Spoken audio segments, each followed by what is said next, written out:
Amin. Silakan duduk Bapak Ibu, saudara sekalian.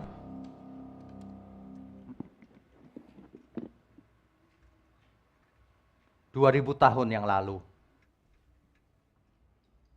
Tuhan Yesus ditanya oleh seorang ahli Farisi, seorang yang ahli dalam hukum Taurat. Kalau zaman sekarang itu doktor teologi, bahkan lebih. Pertanyaannya begini, kita baca perlahan ya. Lukas pasal 10 ayat 25 sampai 37.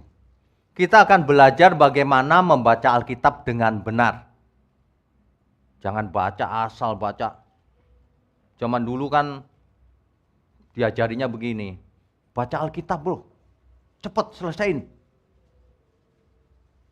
Banyak-banyakan nama kita. Ada yang 10 kali lipat. 10 kali maksudnya, sudah muter-muter. Ada yang 50 kali baca Alkitab. Wah hebat. Ditanya, apa artinya bro? Gak tahu. Lah terus buat apa? Baca berkali-kali gak ngerti itu nothing. Tidak ada kuasanya. Padahal firman Tuhan kalau disampaikan dengan benar dan dimengerti, hidup orang itu berbuah-buah. Ada yang 100 kali, ada yang 60 kali, ada yang 30 kali. Ingat itu baik-baik. Firman Tuhan itu ya dan amin. Benar. Amin ya. Makanya harus serius. Kenapa firman Tuhan selama ini nggak mengubah banyak orang? Ada banyak sebabnya. Yang disampaikan salah pasti. Yang kedua, yang menyampaikan jadi sandungan. Nggak jadi teladan. Makanya banyak orang tidak percaya Tuhan Yesus. Karena ada banyak sandungan di gereja. Waduh, setan itu licik sekali loh. Kita baca dulu ya. Lukas pasal 10 ayat 25. Pada suatu kali berdirilah seorang ahli Taurat untuk mencobai Yesus. Untuk apa? Mencobai, bukan bertanya, mencobai. Menjebak. Katanya, Guru, apa yang harus kuperbuat untuk memperoleh hidup yang kekal? Perhatikan Bapak Ibu, Saudara, perhatikan kalimat ini, pertanyaan ini. Ini kalimat yang paling penting di dunia ini. Apa yang harus kuperbuat supaya aku hidup kekal? Dan siapa sih yang tidak mau hidup kekal? Siapa yang tidak mau selamat? Siapa yang mau ke neraka? Nggak ada pasti. Kalau ditanya siapa mau ke surga, semua angkat tangan. Pasti. Ada sih 1-2 orang yang nggak angkat tangan. Perlu diperiksa ke psikiater. Perlu dikirim ke Grogol. Ya. Pasti semua ingin masuk surga. Nggak ada orang nggak ingin masuk surga. Ingin mencobai Yesus. Nah makanya kalau baca itu perkataannya mesti mengerti. Oh ini orang ahli Taurat mau mencobai, bukan bertanya. Mencobai dengan cara bertanya. Guru, apa yang harus kuperbuat untuk memperoleh hidup yang kekal? Jawab Yesus. Wah, Tuhan sudah pengalaman juga menghadapi ahli Taurat dan sebangsanya itu. Yang suka agamawi. Yang suka pakai jubah agama, putih-putih. Pelihara janggut. Ya, terus sok-sokan merasa lebih suci dari semua orang. Tuhan Yesus sudah biasa dijebak. Makanya Tuhan jawabnya bukan begini, bukan. Ditanya balik. Rupanya menjawab itu kita harus cerdik juga. Tanya balik. Kalau ada orang mengatakan GSKI itu sesat, tanya balik. Jangan bilang enggak, jangan gitu. Tanya balik. Sesatnya apa bro? Simpel kan? Nanti kalau orang tidak benar itu kelihatan dari jawabannya sendiri, gak usah kita yang jawab. Saya sudah sering tanya, apa sesatnya? Dijawabnya begini, pokoknya sesat aja. Ya apa? Banyak. Kalau banyak, sebutin satu aja. Loh, kalau banyak nyebutin satu kan gampang ya. Dia mikir-mikir. Pokoknya sesat aja deh gitu. Nah itu dia. Banyak orang dipengaruhi setan itu begitu. Kalau bicara itu tidak ada tanggung jawabnya. Ngomong sembarangan. Padahal setiap apa yang kita katakan pasti dihakimi. Harus menghadap tahta pengadilan Tuhan. Harus dimintai pertanggungan jawabnya. Kenapa kau bicara seperti itu? Ya. Nah, Tuhan Yesus luar biasa ini. Ditanya balik orang itu. Ahli Taurat ini. Jawab Yesus kepadanya, apa yang tertulis dalam hukum Taurat? Apa yang kau baca di sana? Seorang ahli Taurat ya ditanya aja isinya apa? Gitu. Luar biasa ya. Ayat 27, jawab orang itu. Orang itu maksudnya siapa? Ahli Taurat. Nah, kalau baca mesti begitu. Siapa itu? Baca ayat sebelumnya. Itu adalah ahli Taurat. Jawab dia begini, kasihilah Tuhan Allahmu dengan segenap hatimu, dan dengan segenap jiwamu, dan dengan segenap kekuatanmu, dan dengan segenap akal budimu, dan kasihlah sesamamu manusia seperti dirimu sendiri. Coba perhatikan satu persatu. Kasihlah Tuhan Allahmu itu dengan apa? Segenap hatimu, yang serius. Dengan apa lagi? Jiwamu, kesadaranmu itu. Mengasihi Tuhan itu dengan kesadaran penuh. Dan dengan segenap kekuatanmu. Jangan kalau ikut Tuhan, sorry ya Pak, udah jam 5 nih, udah jam kerja. Ada yang begitu. Melayani di gereja, ditelepon jam 5 lewat, sorry ya Pak, udah lewat jam kerja. Oh baiklah. Gak bakalan saya telepon lagi. Ada yang begitu. Saya telepon ngomongnya apa? Bapak ini telepon di atas jam 5. Saya itu nggak dibayar melayani Tuhan. Udah bagus saya melayani di sini. Kaget nggak? Saya pikir ini orang apa setan ini? Gak bakalan saya pakai sampai hari ini. Hitung-hitungan sama Tuhan. Masih untung kau nggak dicabut nyawamu saat itu juga sama Tuhan. Anania Safira langsung mati loh. Ya, hati-hati, jangan sok tahu, jangan kurang ajar sama Tuhan. Hidup cuma sekali kok, berani ya ngomong begitu ya. Jangankan melayani Tuhan. Kalau saya kerja aja sampai jam 12 malam juga saya nggak ngeluh. Nggak dapat bonus, nggak dapat apa, nggak masalah. Saudara nggak boleh hitung-hitungan loh. Bukan cuma melayani Tuhan. Tiap saat itu kita melayani Tuhan sebenarnya. Di kantor, di mana. Jangan kalau kerja lembur, nggak dikasih lembur nih gua. Jangan begitu. Kita bekerja untuk Tuhan. Jadilah teladan. Biar orang melihat, oh begitu ya. Gitu. Sering sekali. Saya kalau tolong orang sering sekali. Nggak ada apa-apa gitu ya. Tolong aja selesai. Jam berapapun saya kerjakan. Kalau orang itu dalam bahaya, setengah malam sampai pagi juga saya kerjakan. Amin ya semua ya. Hidup cuma satu kali, kalau enggak rugi kita. Dan dengan segenap akal budimu, pakai akalmu kalau mengasihi Tuhan. Kan banyak yang ngajarin, kalau datang ke gereja jangan pakai otak, saudara. Pakailah dengkul.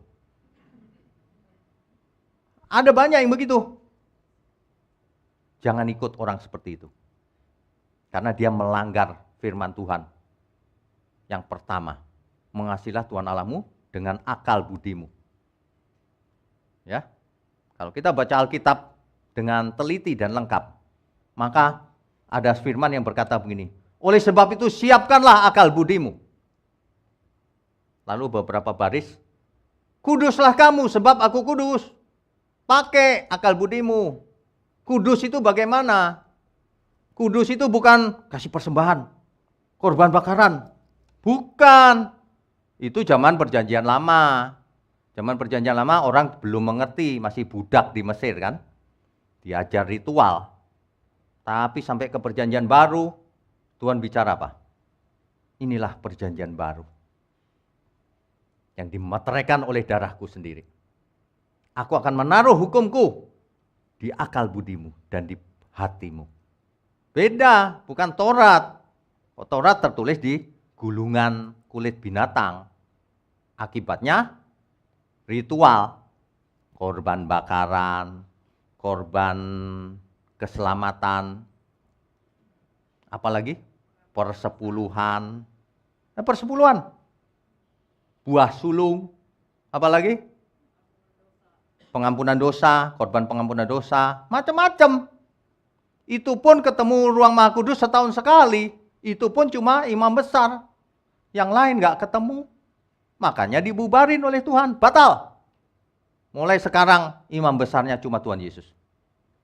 Korbannya Tuhan sendiri mengorbankan diri. Sekali untuk selamanya. Yang menjadi pokok keselamatan bagi semua orang. Yang abadi. Sampai hari ini.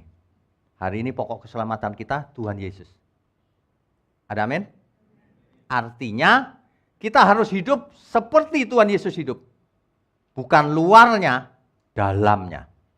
Itulah sebabnya di Efesus 2 ayat 5 dikatakan, dalam hidupmu bersama, kenakanlah pikiran dan perasaan yang terdapat juga dalam Kristus Yesus.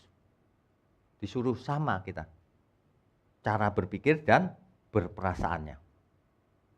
Kita lanjutkan. Dan yang penting itu, dan kasihlah sesamamu manusia seperti dirimu sendiri. Ini yang menjawab ahli Taurat loh. Dipancing sama Tuhan dengan pertanyaan, dijawab sendiri. Dengan diri sendiri. Baiklah. Ayat 29-nya, perhatikan baik-baik kalimatnya.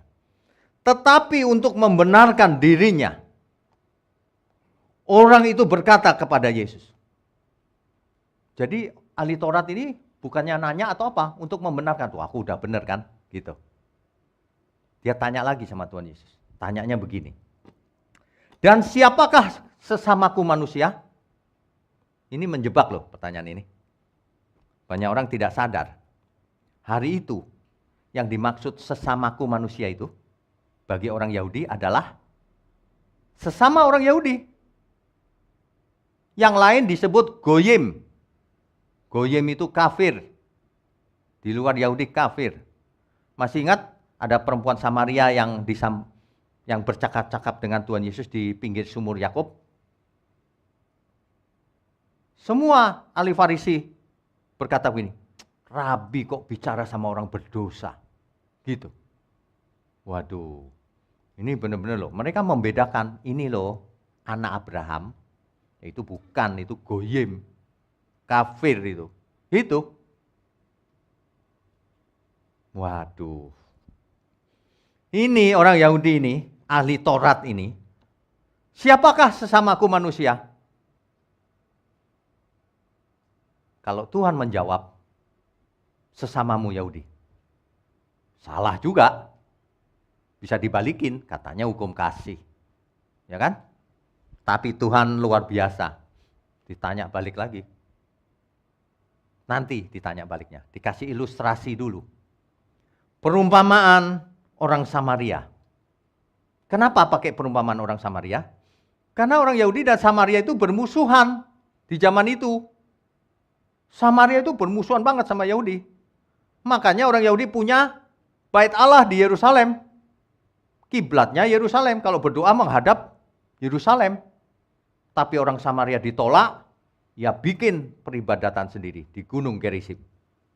Itulah sebabnya dialog Tuhan Yesus dengan perempuan Samaria ini. Tuhan berkata begini, sudah tiba saatnya. Orang tidak menyembah di Yerusalem atau di Gunung Gerizim. Tapi dalam roh dan kebenaran. Ini luar biasa loh kalau dimengerti. Dan hidup kita pasti berubah. Pasti. Kalau dimengerti. Masalahnya orang nggak mau mengerti dan nggak teliti gitu. Siapakah sesamamu manusia? Jawab Yesus. Adalah seorang yang turun dari Yerusalem ke Yeriko. Ini pasti orang Yahudi. Dari Yerusalem turun ke Yeriko. Saudara tahu Yerusalem ada di atas. Yeriko ada di bawah.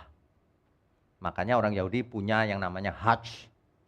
Hajj itu naik ke Yerusalem. Naik hajinya orang Yahudi itu naik ke Yerusalem. Namanya juga naik, ya kan? Naik ke Yerusalem. Ada seorang Yahudi yang turun dari Yerusalem ke Yeriko. Saudara perlu tahu, rute yang ditempuh dari Yerusalem ke Yeriko itu rute yang berbahaya. Di zaman itu, rute itu selalu ada begal di tengah-tengahnya. Perampok, penyamun, dan sebagainya. Itu yang dikisahkan oleh Tuhan Yesus. Banyak penyamun-penyamun.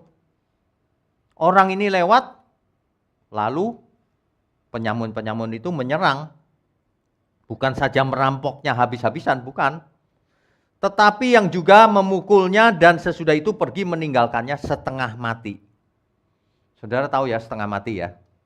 Setengah mati itu sama dengan setengah hidup. Matematika kan gitu, setengah mati ya sama dengan setengah hidup. Ya. Ditinggalkan di tengah jalan setengah hidup. Ya udah kelihatan kayak mati gitu. Lalu, nah ini dia. Ceritanya begini. Kebetulan ada seorang imam turun melalui jalan itu. Ayat 31-nya. Imam ini pasti imam Yahudi. Ia melihat orang itu, tetapi ia melewatinya dari seberang jalan. Bayangkan ini. Tetapi ia melewatinya dari seberang jalan. Apa maksudnya? Tidak mendekat pun tidak. Dari jauh dia lewatin aja. Kenapa saudara ia lewatin begitu? Ada dua kemungkinannya. Yang pertama, ia memang tidak punya belas kasihan. Yang kedua, ia tidak mau melanggar hukum Taurat. Di hukum Taurat diajarkan bahwa mayat yang tidak diurus itu najis. Jangan kamu sentuh. Itu hukum Taurat tuh. Jadi kemungkinan nih, sang imam ini lewat, ada hukum Taurat. Gak boleh. Atau memang ya bukan urusanku. Begitu. Mengerti ya semua ya? Harus mengerti. Jadi ada orang tertentu yang aku gak mau najis. Gitu. Ini namanya orang yang memperhatikan kesuciannya sendiri.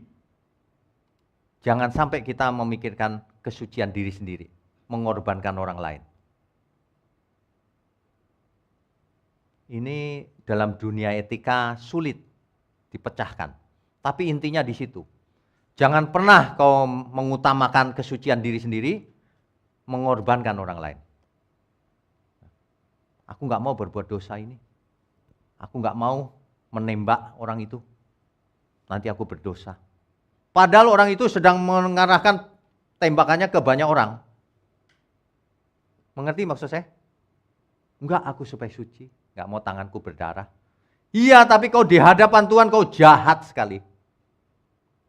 Udah tahu orang itu mau membunuh banyak orang. Kau diam saja padahal kau bisa menganggap sesuatu.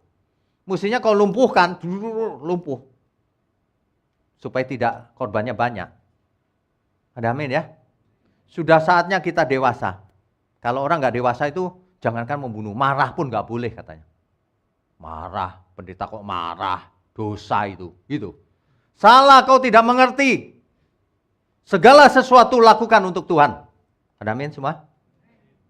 Kalau anakmu malas, kau marah apa enggak? Kalau enggak marah, dosa enggak? Kalau anakmu malas gitu ya, biarin deh, hukum kasih. Itu bukan hukum kasih, kau enggak ngerti. Kalau anak kita malas, kita jewer, sentil. Marahin, sebab kalau kita tidak marah, kita yang berdosa di hadapan Tuhan. Kenapa kau nggak didik dia? Ya, mengerti Bapak Ibu, Saudara? Amin ya. Oke, kita lanjutkan dulu. Tadi ayat berapa terakhir?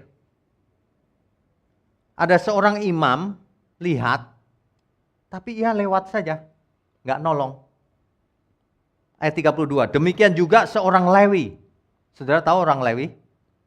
Orang Lewi kan melayani di Bait Allah. Kalau yang memanggul tabut perjanjian itu kan orang Lewi pasti. Ya. Nah, orang Lewi datang ke tempat itu. Ketika ia melihat orang itu, ia melewatinya dari seberang jalan. Dari seberang loh, deket aja enggak. Saudara tahu enggak? Kalau orang, jangan sampai kita seperti itu. Ini situasinya beda loh. Situasinya beda nih. Hari itu ada hukum Taurat juga yang mengatur itu.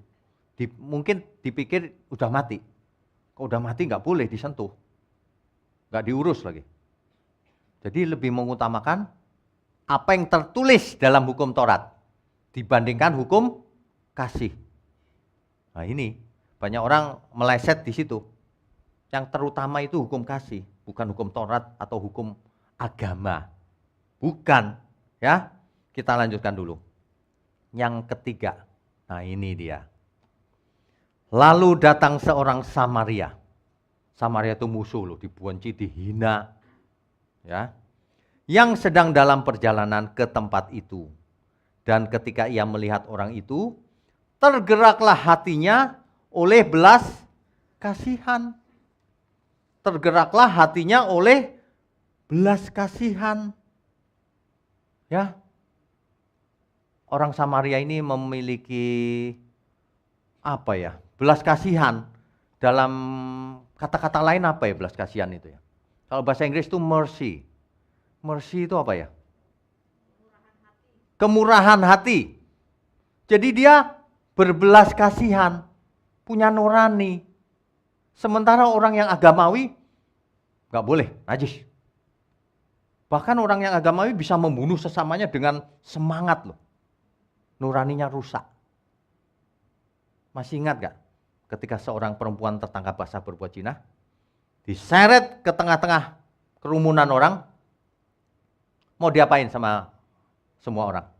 Mau dirajam sampai mati. Saudara tahu nggak dirajam itu bagaimana caranya? Kadang-kadang ditanam separuh supaya nggak bisa lari, dilempari batu. Saudara tahu nggak batu itu kalau kena kepala, bocor. Dari sini, bocor. Banyak, hancur. Matinya itu luar biasa loh, sakitnya itu. Tapi orang yang melempar batu bisa teriak, ya gitu.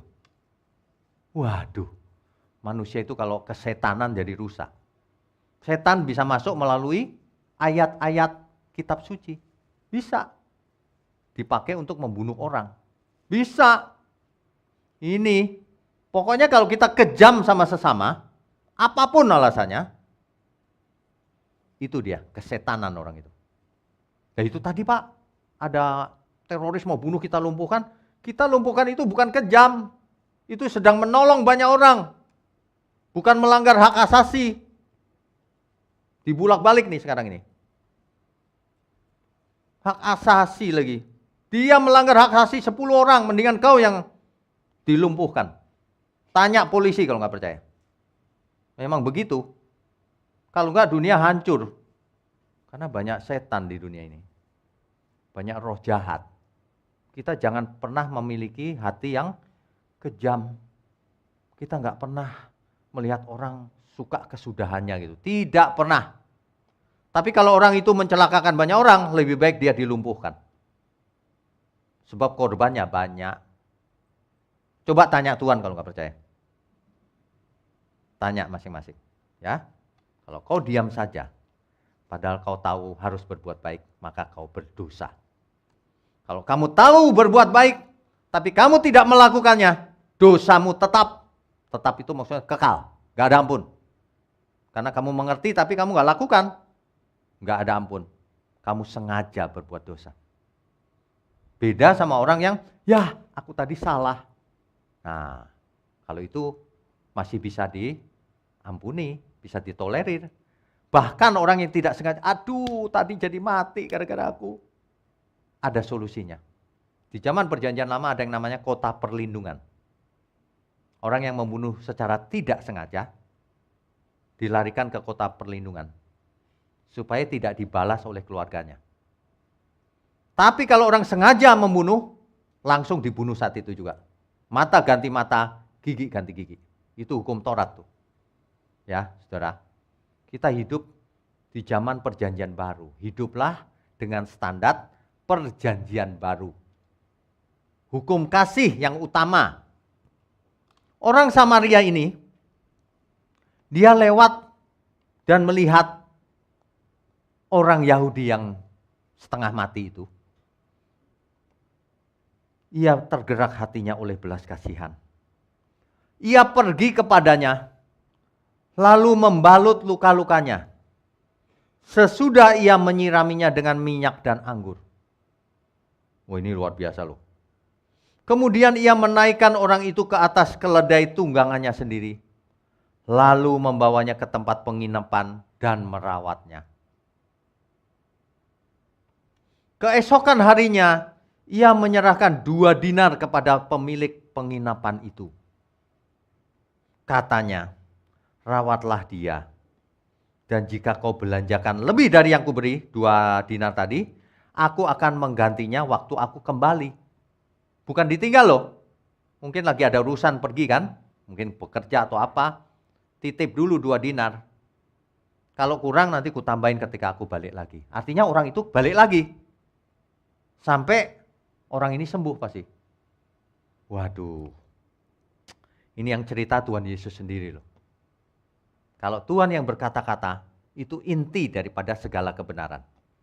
Perhatikan ya, Bapak Ibu Saudara sekalian, kalau baca Alkitab, kalau Tuhan sendiri yang bicara, itu inti dari kebenaran artinya. Jadi jangan pernah dilewatkan. Nah, barulah Tuhan Yesus bertanya kepada ahli Taurat ini. Siapakah di antara ketiga orang ini menurut pendapatmu adalah sesama manusia dari orang yang jatuh ke tangan penyamun itu? Bagi orang yang setengah mati tadi, yang dimaksud sesama manusia itu siapa? Apakah imam, orang Lewi, ataukah orang Samaria ini? Coba dijawab. Ahli Taurat nggak berani bohong dong. Kan ada hukum Taurat, jangan engkau berbohong, berdusta. Nggak berani bohong juga dia. Akhirnya dia jawab, yang ketiga Tuhan. Nah ini dia. Jawab orang itu. Orang yang telah menunjukkan belas kasihan kepadanya. Kata Yesus kepadanya. Pergilah dan perbuatlah demikian. Saudara tahu kesimpulan dari perikop ini apa?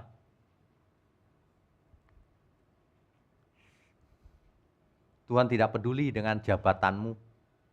Mau pendeta, imam, Lewi, Israel, non-Israel. Nggak penting banget. Ya, ingat baik-baik tuh, jangan mengkultuskan manusia. Gembala di gereja sebagai tutor sementara yang mengantarkan saudara kepada Tuhan. Ya bukan berarti tidak hormat, ya hormat sepantasnya. Tapi bukan mengkultuskan. Kalau saya bicara salah jangan diikuti. Tapi kalau benar ikuti. Amin ya. Jangan pernah mengkultuskan. Jangan pernah membeda-bedakan orang berdasarkan suku, rasnya. Jangan pernah. Karena justru Tuhan memakai orang Samaria untuk menggambarkan siapa itu sesama manusia. Justru Tuhan memakai orang-orang yang dianggap kafir di zaman itu oleh orang Yahudi. Untuk menjawab siapa itu sesama manusia. Apalagi yang kita dapat dari perikop ini? Barang siapa tidak mengasihi sesama manusia, tidak dapat hidup kekal, tidak selamat. Kan ini ujungnya pertama kan pertanyaannya, bagaimana supaya aku dapat hidup kekal? Gitu kan, ingat gak tadi? Akhirnya nyampe ke sini. Jadi kalau orang mengasihi hanya sebangsanya saja, tadi itu Yahudi sesama Yahudi, itu pun yang melakukan Taurat, kalau nggak melakukan juga nggak diurusin sama dia. Berarti dia salah menerapkan hukum kasih. Coba tanya para rabi dan sebagainya. Yang paling penting itu bukan hukum yang tertulis. Ujungnya adalah perbuatan. Apakah kita mengasihi sesama atau tidak. Perbuatan. Jadi kalau orang ngakalin sesamanya, mencari untung dari sesamanya dengan merugikannya, dia tidak selamat. Sebenarnya implikasinya ini kemana-mana sebenarnya. Kita baca anak Abraham itu siapa sih? Kita baca Imamat 19 ayat 18. Oh, maaf. Ini soal yang goyim dan tidak goyim. Imamat 19 ayat 18. Coba kita baca dulu. Imamat pasal 19 ayat 18.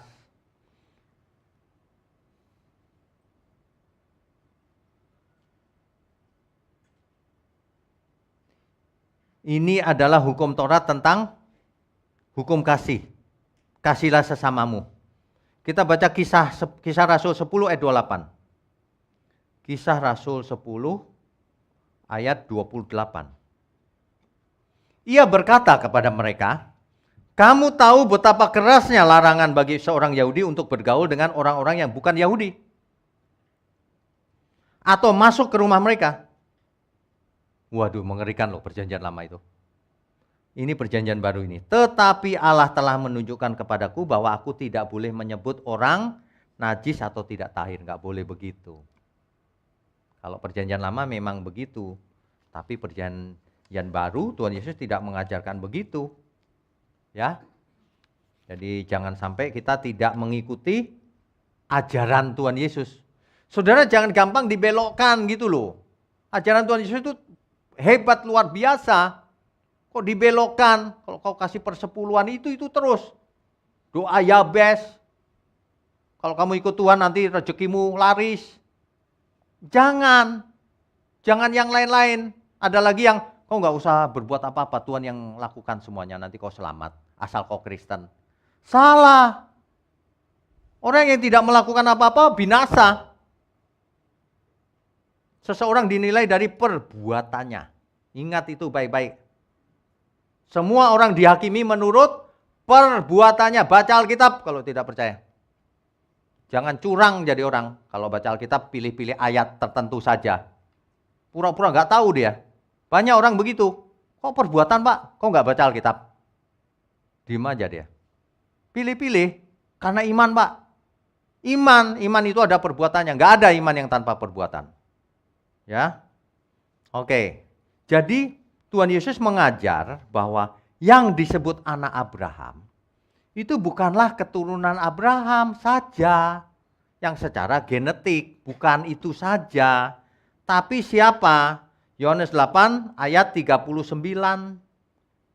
Itu kan gara-garanya itu. Mereka merasa anak Abraham, yang lain bukan. Mereka yang lain nggak dapat berkat, makanya urusannya mengasihi sesama itu terhadap sesama Yahudi zaman itu.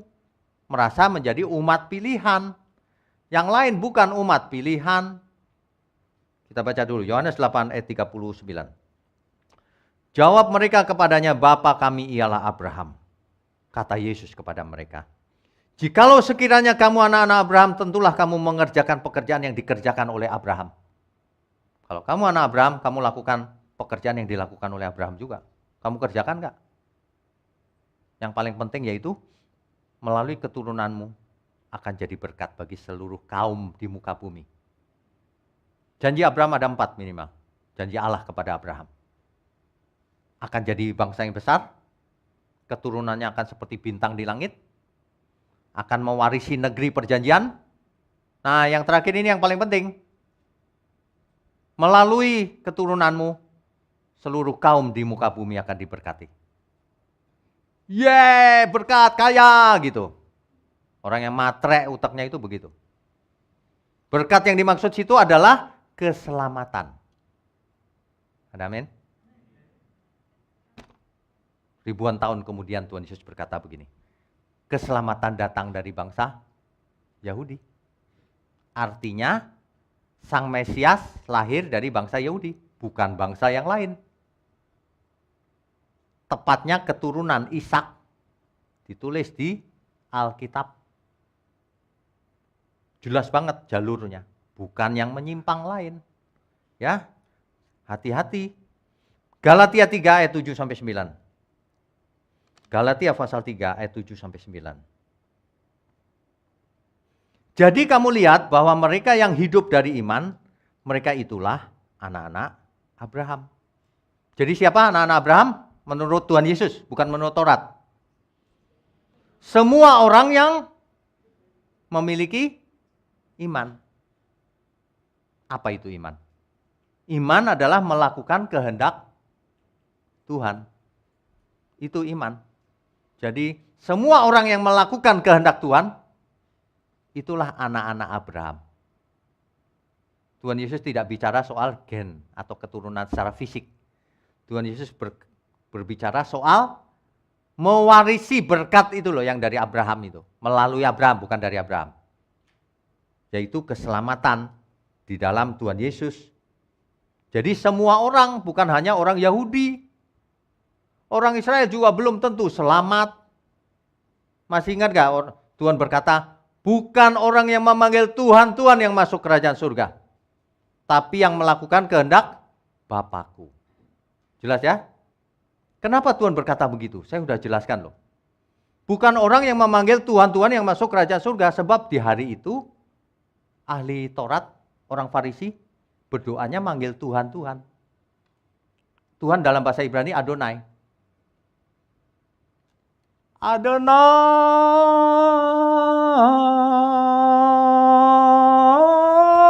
gitu.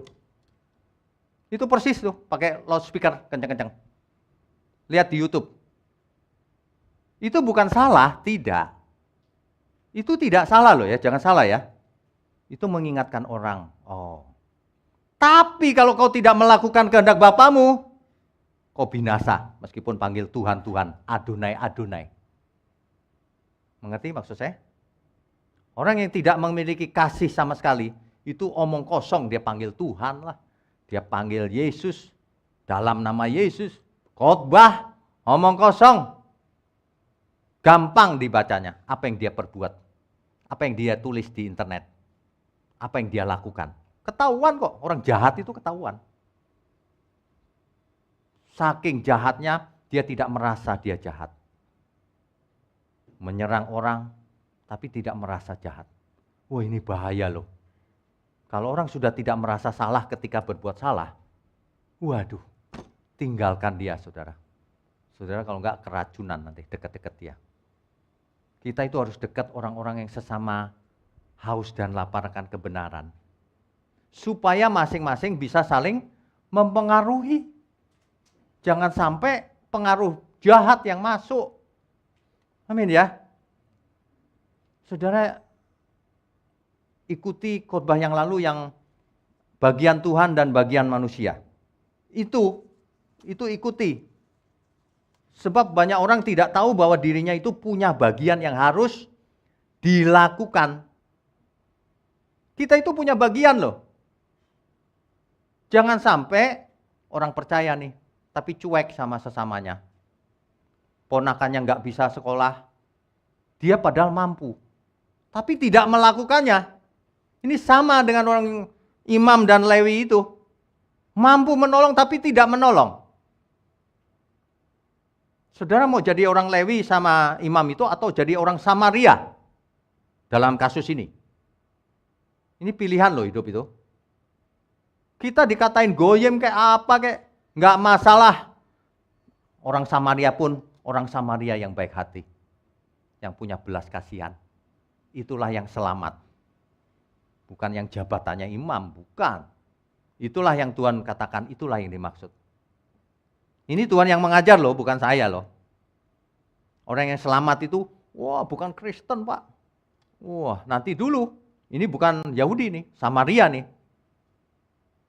Penghakiman itu haknya Tuhan. Jangan kita menghakimi sesama. Amin ya.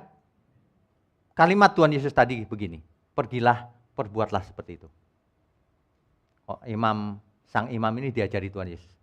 Pergilah, perbuatlah seperti itu. Apa artinya? Itu adalah bagian kita melakukan, menyampaikan belas kasihan kepada banyak orang. Seperti Tuhan Yesus mengasihi banyak orang. Ingat itu. Jadi kita semua berhutang Hutang. Ingat ya, mulai sekarang kita berhutang. Jangan bilang keselamatan cuma-cuma gratis. Nggak ngerti orang yang ngomong begitu itu. Sudah saya jelaskan di pertemuan yang lalu. Sesungguhnya kita semua berhutang. Yang jauh di sana ya, coba kita baca. Nanti dipikir saya tafsir lagi. Saya bukan tafsir, ini Alkitab. Ini tanpa tafsir pun semua orang mengerti. Roma 8 ayat 12. Jadi saudara-saudara, kita adalah orang berhutang. Tetapi bukan kepada daging supaya hidup menurut daging. Kenapa? Sebab jika kamu hidup menurut daging, kamu akan mati. Tetapi jika oleh roh kamu mematikan perbuatan-perbuatan tubuhmu, kamu akan hidup. Ini jelas nggak perlu sekolah teologi tinggi-tinggi, nggak perlu. Baca siapapun mengerti. Nggak perlu ngecek bahasa Yunaninya. Sama artinya. Amin ya. Saya itu ketika minggu lalu menyiapkan bagian kita dan bagian Tuhan dan manusia itu, kan ketemu ayat ini. Yaitu yang saya cerita, jadi satu lagu langsung. Tapi baru refnya ya. Ini dapat inspirasi dari sini dan langsung jadi itu. C. Kini ku sadari bahwa aku berhutang bukan kepada daging hingga binasa, tetapi kepada roh hingga ku hidup kekal. Roh Kudus pimpinku kebenaran. Engkau jadikan aku anakmu.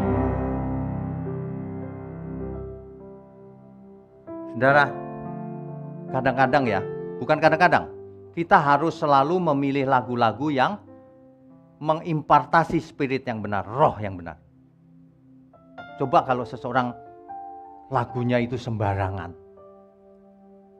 hidupnya sembarangan, kelihatan. Kalau seseorang selalu ingat gitu ya, waduh, setiap saat dia tidak mungkin jatuh dalam dosa. Ya, saudara ingat baik-baik itu. Harus sadar mulai sekarang. Kita semua berhutang. Jangan jadi seperti Imam dan Lewi itu. Orang Samaria yang dianggap kafir, ternyata Tuhan berkenan. Ya, siapapun kita melebihi orang Samaria itu. Kita dimasukkan ke dalam perjanjian yang baru, yang dimateraikan oleh darah Tuhan Yesus sendiri. Lunas dibayar untuk selamanya. Oleh sebab itu kita berhutang. Jangan buat dosa lagi, sudah ditebus, buat dosa lagi percuma. Kau dengar kebenaran, mengerti, percuma. Kalau hatimu jahat, tidak punya belas kasihan, banyak kekasih-kekasihmu yang lain, harta, kekuasaan, kelicikan, harga diri. Saya ingatkan ya, pagi ini sekali lagi saya ingatkan, kita semua berhutang supaya hidup menurut roh, jangan hidup menurut daging. Sebab kalau kamu begitu terus, hidup menurut daging terus, kamu binasa. Saya selalu berdoa untuk minta lagu terus sama Tuhan selama ini. Dan satu persatu ya dikasih. Padahal saya bukan musician loh saudara. Juga dulu gak pernah ngarang lagu. Tapi kalau dikasih Tuhan, terima kasih Tuhan. Ya. Saudara belajarlah refnya dulu. Nanti kalau sudah jadi lagunya lengkap baru. Kini ku sadari bahwa aku berhutang bukan kepada daging hingga binasa, tetapi kepada roh hingga ku hidup kekal. Roh Kudus pimpinku kebenaran. Engkau jadikan aku anak-Mu.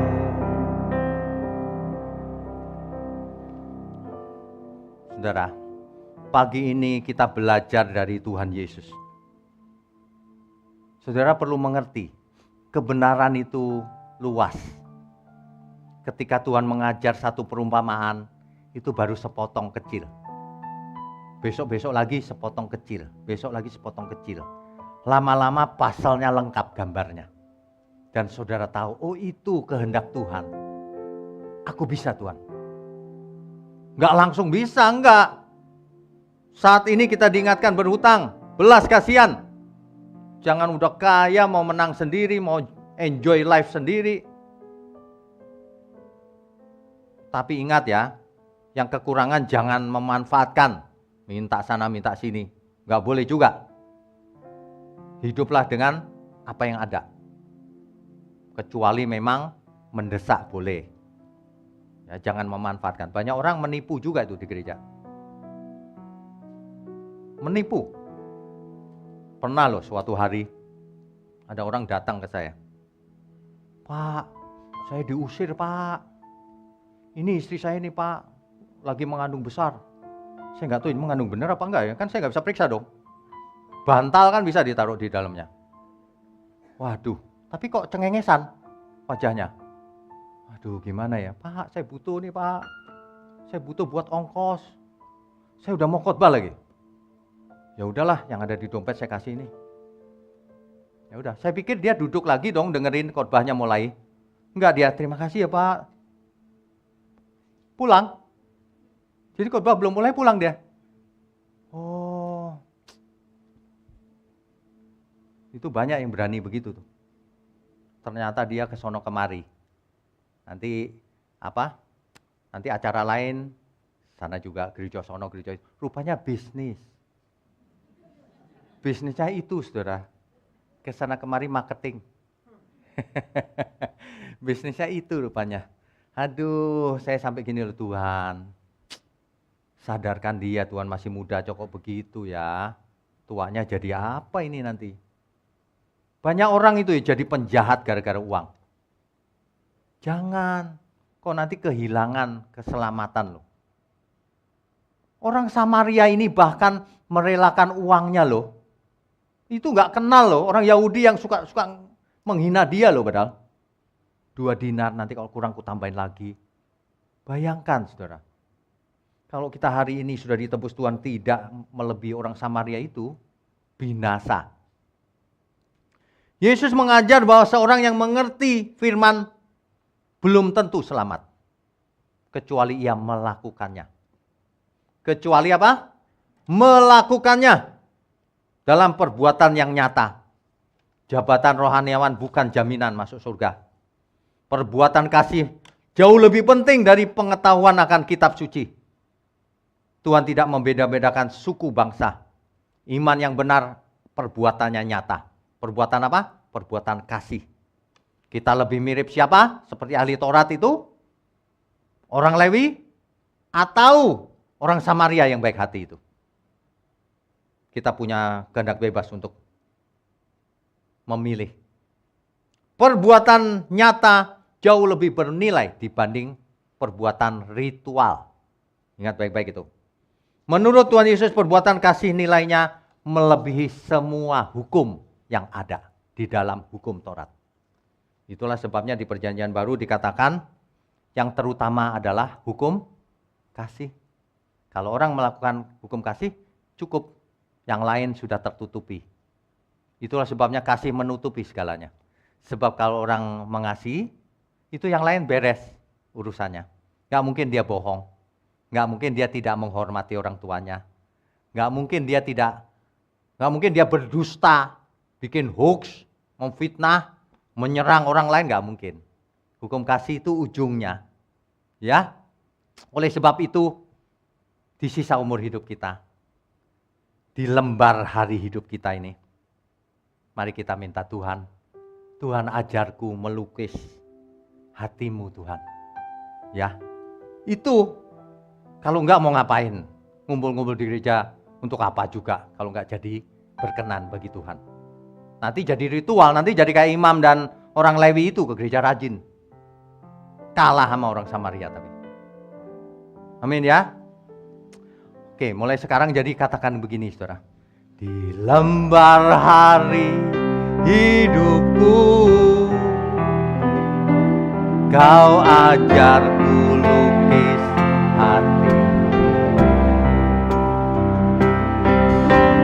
dengan ucapan dalam perbuatan, seperti surat yang terbuka, bagaikan merdu simfoni menyentuh setiap pribadi, membalut luka, teduhkan jiwa, hadirkan suasana surga. Jadikanku pelangi indah di langit hidup sesamaku. Jadikanku hujan berkah di ladang hidup sesamaku. Saudara, sebenarnya hidup ini sangat menarik. Kita ikut perlombaan yang diwajibkan. Jadilah berkat. Kalau yang punya banyak, jadilah hujan berkat. Sehingga orang lain melihatnya, heran dia. Yang begini belum pernah aku lihat. Ada orang seperti ini. Ayo, jadi orang yang mengherankan. Saya tidak bicara soal uang saja. Jadilah anak yang bagi orang tuanya aku heran anakku jadi begini. Sejak kapan dia begini ya? Oh, rupanya sejak mampir di GSKI Peak. Kalau seseorang mendengar firman yang benar, pasti dia berubah. Pasti. Ada amin ya? Saya undang semua untuk bangkit berdiri. Di lembar hari hidupku,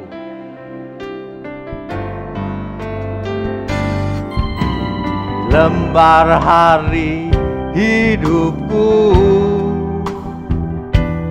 Kau ajarku lukis hatimu dengan ucapan dalam perbuatan, seperti surat yang terbuka,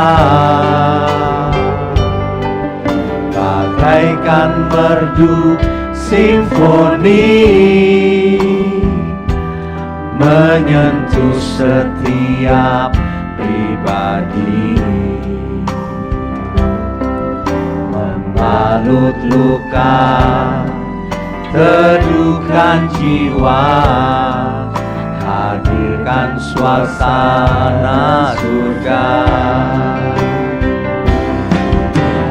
Jadikanku pelangi indah di langit hidup sesamaku.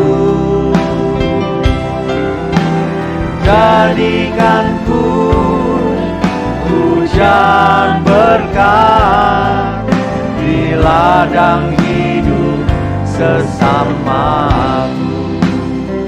Saudara sekalian, pagi ini kita diingatkan, jangan merasa sudah puas meskipun sudah jadi Kristen. Jadilah seperti orang Samaria itu yang berkenan bagi Tuhan. Lakukan kehendak Tuhan. Ingat, kita berhutang untuk tidak hidup menurut daging, tapi hidup menurut roh, supaya kita beroleh hidup kekal, supaya kita menjadi anak-anak Allah. Barang siapa hidup dipimpin oleh roh, dialah anak-anak Allah. Amin semua ya. Jadikanku pelangi indah Tuhan. Jadikanku pelangi indah di langit hidup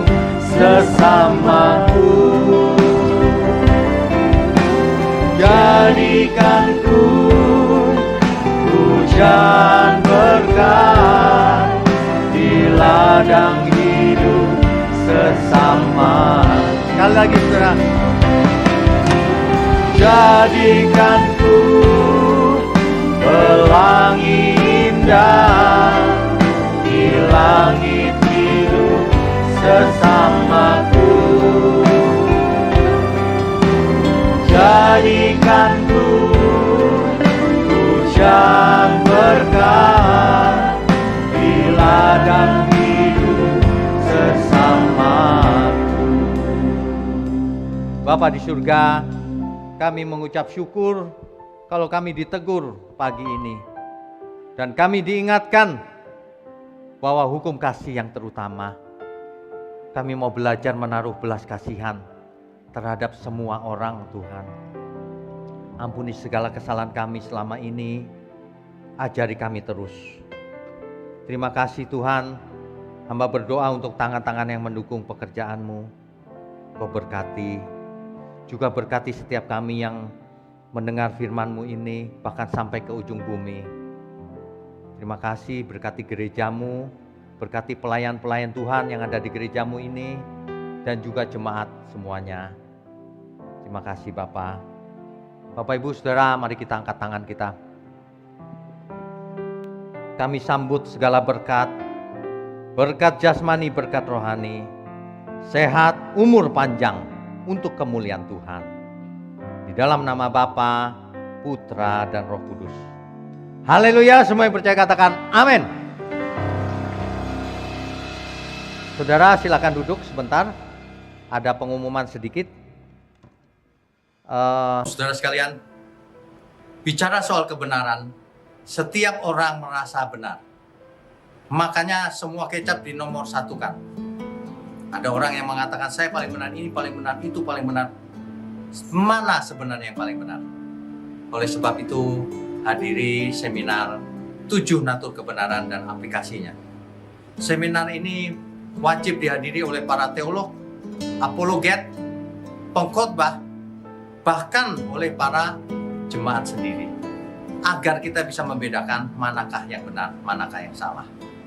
Inilah alat uji kebenaran yang sangat objektif dan alkitabiah.